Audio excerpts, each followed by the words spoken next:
Well, I don't know if you've seen on the news this week, but Samantha Kerr, the Australian footballer, signed a new deal with Chelsea for $2 million over 2 years. And of course, Ipswich's own Ash Barty won the year-ending tennis tournament at the end of the year, finished world number one, and pocketed the biggest prize ever for a single tournament, $6.4 million. Nice work if you can get it. But of course, all those pale into insignificance compared to what some of the big footballers in the world earn. Between Neymar, Cristiano Ronaldo, Lionel Messi, all are earning over $100 million a year.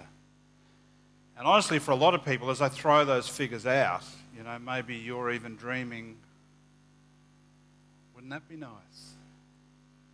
Maybe the Gold Lotto things come and we think, wow, what could we do with all that money? Where would we go? What would we do? And as an ABBA fan, I think of the ABBA song. It's a rich man's world. All the things I could do if I had a little money. Of course, we don't hear of all the bad things that money does for people.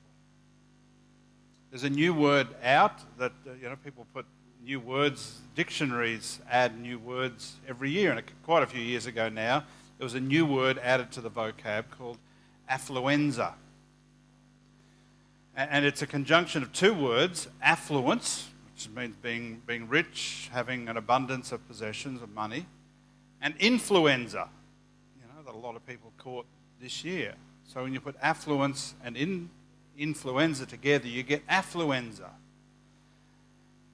And I looked up that because I remember reading the snippets of a book years ago and found out that there are actually 3 books written on that topic of affluenza. One by Oliver James, another by John de Graaf, and then there was an Australian one came out by a guy who's been a policy advisor for some of the government departments.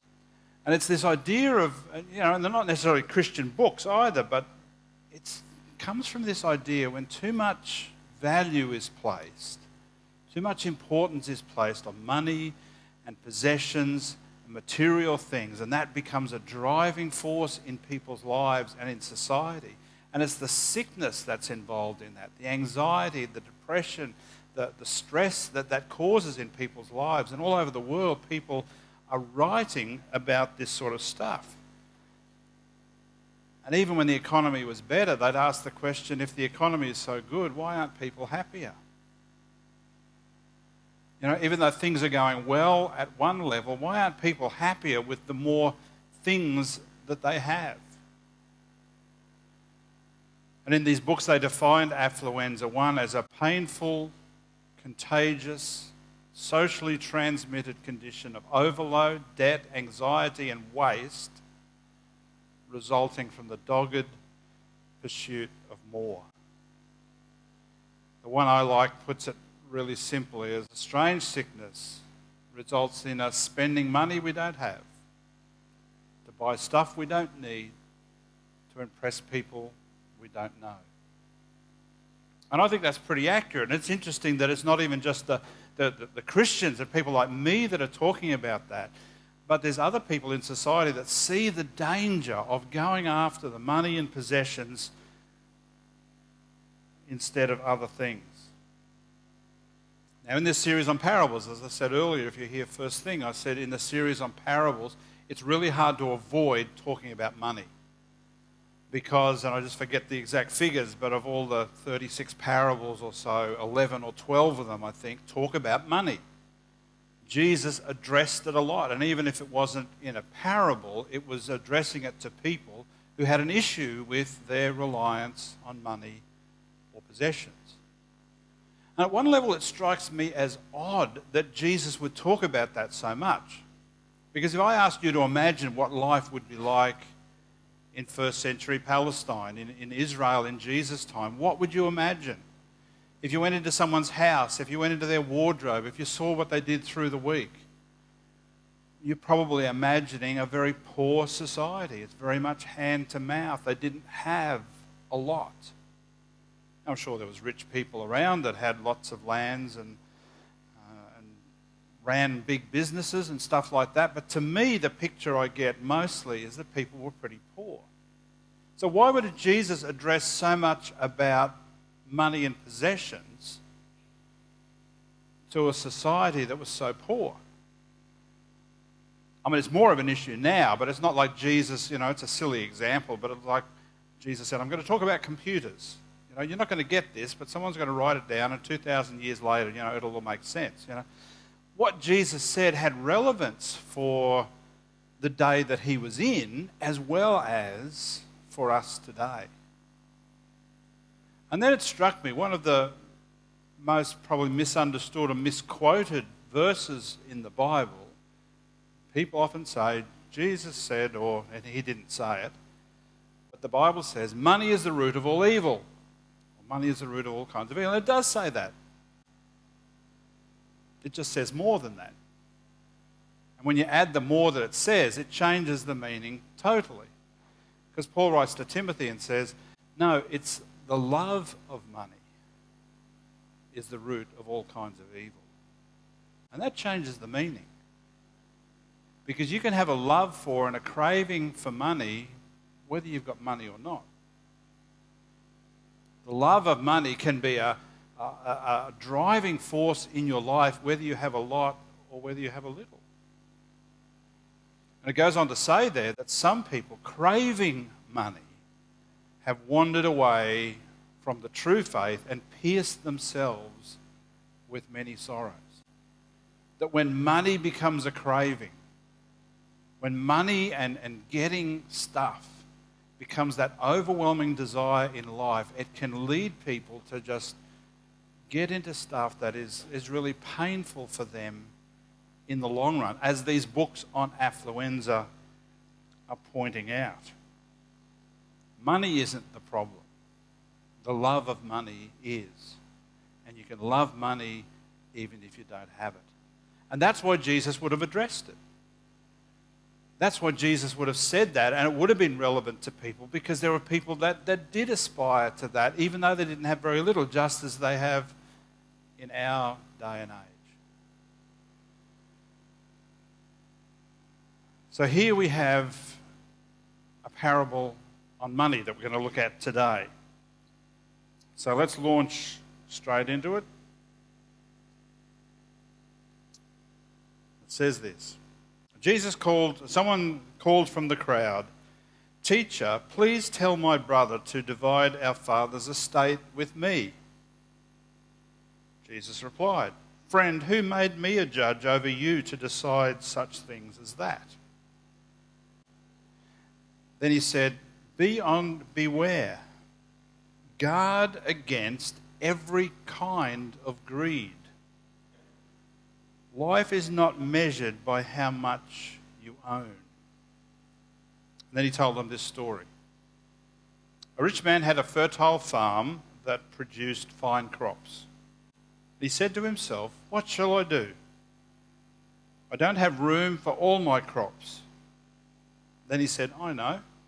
I'll tear down my barns and build bigger ones. Then I'll have enough room to store all my wheat and other goods. And I'll sit back and say to myself, my friend, you have stored away for years to come. Take it easy, eat, drink, and be merry." But God said to him, "You fool, you will die this very night. Then who will get everything you worked for? Yes, a person is a fool to store up earthly wealth, but not have a rich relationship with God." So the context of the story basically comes from a heckler that Jesus had.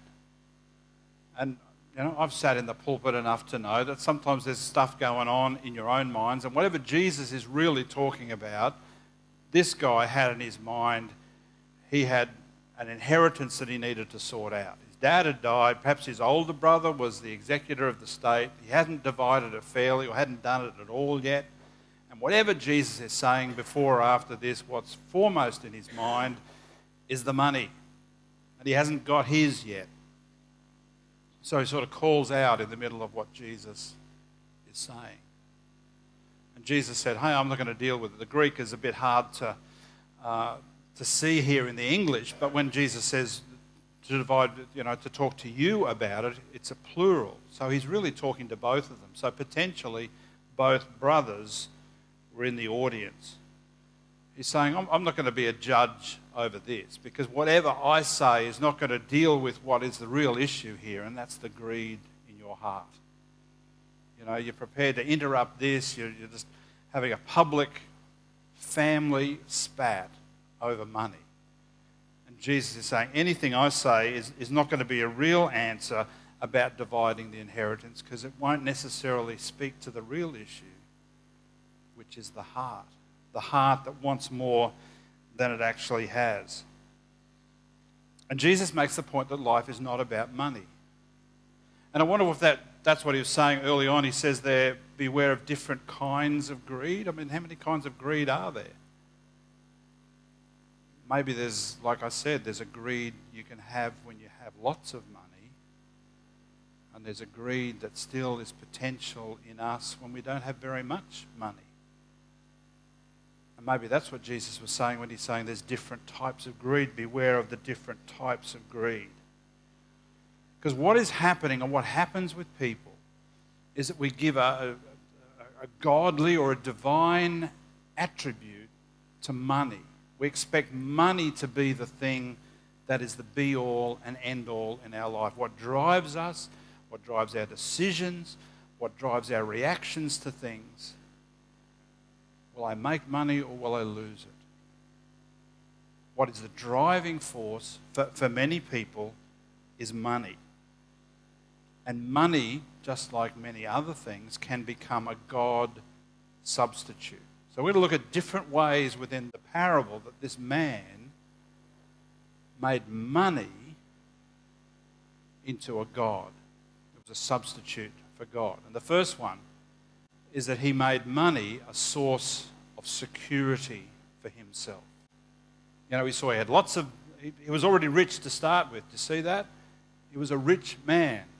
His property grew good crops. He already had big barns. And as if the overflow wasn't even in his thoughts to give to other people, he said, no, I'll set up for myself. I'll use my money, my possessions as a source of security. So I'm going to tear down the barns and build bigger ones so that, verse 19 there? I'll be set up for years. When we look to money or possessions to be a security, it becomes a godlike attribute to us. It becomes the thing that drives every decision. As I said, everything revolves around that. And God might be nice, but we can get by in our security without him. Prayer might be nice, but we can get by without it because we've gathered around us as much as we need for our own security. Instead, we should be praying a prayer, and this wasn't necessarily Solomon who wrote this because money was one thing that led him astray, but he says in this part of Proverbs, it said, not written by Solomon, God, I beg two favours from you. Let me have them before I die. First, help me to never tell a lie. Pray that I'll be truthful. Second, give me neither poverty nor riches. Give me just enough to satisfy my needs. If I grow rich, I may deny you and say, who is the Lord? But if I'm too poor, I may steal and insult God's holy name. You game to pray a prayer like that? I don't want to be too rich or too poor. See, money is not the problem. The love of money is the problem. And when we rely on money too much, as the person who wrote the Proverbs says there, if I have too much, I may forget the Lord. I may use my money as my security in who I am, and I may forget who God is. So it's like a whole lot of other things, but these false gods, they operate from this premise that they can be a source of security for us. As long as we have lots, as long as we have enough, that will be good. And that's not always the case. And if money and success are your gods, maybe we should pray that they'll be taken away so that they come not to be also the source of a great downfall for people. Secondly, the man in Jesus' story, he not only made money a source of security, he made money a source of his satisfaction. He thought if he has lots, what can he do in the end? What's the bottom line he wants to do? Eat, drink, and be merry.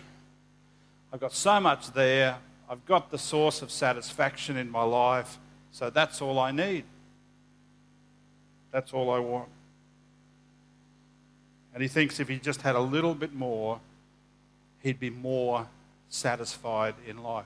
It's an interesting correlation, isn't it? We think if we had more, and that's how often the advertisers trick us into buying stuff. If we had that we don't have now, if we had that more that I don't have now, if we had that better that I don't have now, then I will feel more satisfied in life. And that's not always the way. There was a survey done a few years ago now. It was over 10 years ago. So the figures are a bit low probably compared to what wages are now. But they found someone that was on $20,000 a year was more satisfied than someone that was right on the poverty level. So that makes sense because there's not that absolute financial nothing from the poverty. If you're earning $20,000 back then. But they found that people then that were earning $100,000 a year weren't necessarily 5 times more satisfied in their life than those who earned the lesser amount. In fact, those who earned the higher amount tended to be more stressed about things in how to manage that, and they had more to worry about in their life, and it didn't actually match the satisfaction. It's a huge difference. In the book of Ecclesiastes, it says, those who love money will never have enough. How meaningless to think that wealth brings happiness, brings true happiness. It's meaningless. All those meaningless things that Solomon talked about there, but that's so true. Don't get caught in that cycle. You know, the rich man did. He thought just having that would make him totally happy in life. The more you have, the more you're able to enjoy life. And that's not necessarily the case. Again, not just money, but the love of money when that is the controlling and driving factor in your life. And Jesus says right at this point, there's this life-changing principle that probably at one level on a Sunday we'll all agree to if we're all good church folk, and then on Monday go and be driven for something else and have a feeling of lack of satisfaction. That life, it doesn't consist in the abundance of our possessions. Life is not like that. And Jesus came to give us abundant life, but it's not in how much stuff we own, it's not in how much stuff that we earn. And it goes against everything that society is saying. It goes against everything that you'll hear on so many things. And it's interesting, as I said, that even the secular society, some of these people now are starting to say, hey, that's not where it's at. So be careful not to swallow that line in life that the more stuff you have, the more satisfied that you'll have. The third and last, the man from the Jesus story, he made money his source of significance. He made money the source of his significance. And the focus on himself, and you see that, and probably for exaggeration, as Jesus told the story, this guy was talking to himself. But I think it's 11 times he uses that personal pronoun. It's all about I, what I'm going to do, and then me. It's all self-focused. And he thought he was so significant by getting bigger and better. And that's why I've sort of, tongue-in-cheek called it a dummy's guide to money. Because it's called the rich fool. He was an idiot to think he could set this up and have all this stuff in his life. But where was the eternal stuff? Where was the eternal security? Where was the eternal satisfaction? Where was the eternal significance for what he did? He had nothing. And so ultimately he's seen as the biggest fool.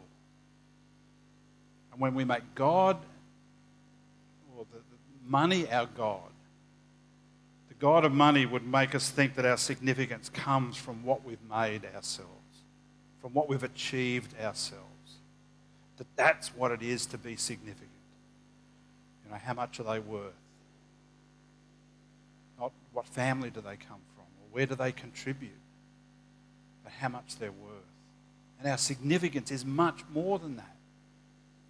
Because we know as Christians that Jesus has given his life for us, and that's what brings us significance in life. And the man in Luke 12 here in that parable had put his trust, had put his reliance all on that money. And his plan was to retire early and eat, drink and be merry, and that's all he needed. And of course that didn't work out. Your time's up. The full-time siren's blowing. You've got an appointment in heaven. Then who's going to get your money? You get a better funeral.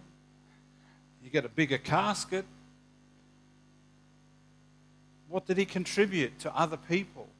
What did he give? Nothing. Where was his significance then? He's a fool. He's an idiot. He's a dummy. Because he saw money as such a god. Best things in life aren't things. The best things in life aren't things.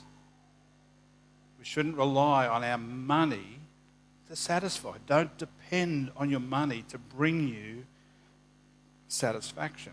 As I say again, it's not money. It's the love of money. Because the Bible, Jesus is talking about giving what's needed and people contribute, supply the needs of their family, pay their debtors on time, pay your bills. Be able to earn enough so that you can be generous when the need comes. Earn enough that, if possible, you don't have to be a burden on society, but there's other people to help you if circumstances are there. So it's not money itself is the problem. It's when the love of money becomes a driving force in our lives. And that's why Jesus told that story. Think about making anything into a god. Is that you can't just take it away. It can't be just removed. It has to be replaced with something else. Jesus told the principle of in a parable about some demons that were being cast out. And Jesus said, unless it's replaced with something else, something worse will come. If money is a god, it can be removed. But unless it's replaced with something else, something worse could come. So whenever it's addressed in some of these books, the last one, the Australian one, is a new book out called The Cure for Affluenza. And again, from a non-Christian point of view, it's consume less, save more, save the planet, save the environment, all that sort of stuff, which is good in and of itself. But from a Christian perspective, how do we cure affluenza as a spiritual disease? You can't just remove it. It has to be replaced by something else. And when Paul addresses the Corinthian church about their giving, I find it interesting. He makes an interesting approach to how he encourages the church to give. This is what he says. I'm not commanding you to do this, but I'm letting you... Sorry, I'll read it here. But I'm testing how genuine your love is by comparing it with the eagerness of other churches. You know the generous grace of our Lord Jesus Christ. Though he was rich, yet for your sakes he became poor, so that by his poverty he could make you rich. So first he says, I'm not ordering you. I'm the apostle. He's writing to Corinth. He's been there. He says, look, I could do the big heavy stick and say, you know, I'm the apostle and you need to give. But I'm not going to order you. But then he does the old jealousy thing. Well, I'm just testing you. I'm just comparing how good you are with other churches. You know, what if I said that to Westside? Well, you know, there's the old church at Whitehill. I wonder how generous you are compared to them. You know, you get a bit of, oh, you know, we want to be better than them. So he's doing that with Corinth, doing that. But then he says, he does a comparison with Jesus. He doesn't just say, don't love money. He doesn't just say, remove that God of money from your throne. He says, look at Jesus. Look at the riches that he would have had in heaven. Look at the resources that would have been at his disposal. And yet he gave that all up into poverty in this earth to give that away in order for us to have those spiritual riches. So what Paul is saying, in a sense, not just remove money as your God, but replace it with God himself. When God himself is your driving force, when the example of Jesus is the thing that controls and consumes you, when the ongoing work of the church is something that is the driving force in your life. And that's why we call people to a meeting and ask about membership and things like that. When that becomes the driving force in your life, then the decisions about money are quite different. The decisions about money are quite different when those sort of things are the driving force in your life. And it's how much money that I can make, so that how much money can I give? So that maybe I won't be as well off in one sense, but there's other people who begin to know Christ. There's things that we can do as a church where people get to know God as they didn't before. That I might not be as well off as I am, but I provide for my family, I pay my bills, you know, I have security, I don't want to rely on other people if I don't need to.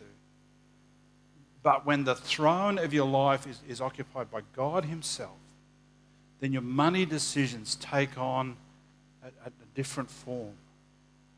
And you're prepared, like Jesus maybe, to not be as well off as you were, in order that other people are brought into the knowing, the living relationship with Jesus like we do. And it changes the focus. Not about money, but it's about the love of money. And making sure that no one else but Jesus occupies that place on the throne. So think about your own lives. What is the driving force? What is the ultimate? What are the things that you crave? Is it your own success? Is it your own satisfaction? Have you turned money particularly into the be-all and end-all, even if you don't have a lot? And that you're not satisfied because of what you don't have. And there's always an unholy dissatisfaction about your life because of that. Or you're driven by the riches of Christ, by other people knowing that, by being generous with what you have in order for God's work to advance. Let's reflect on that as we wrap up this morning. Heavenly Father, thank you for this great story of Jesus. One that shows for us, even in his day, with so little resources, there's people who struggled with wanting more money than they actually needed. There's people who struggled with the heart of craving more than they should have. And Lord, examine us now, because in our day and age we are so rich in comparison.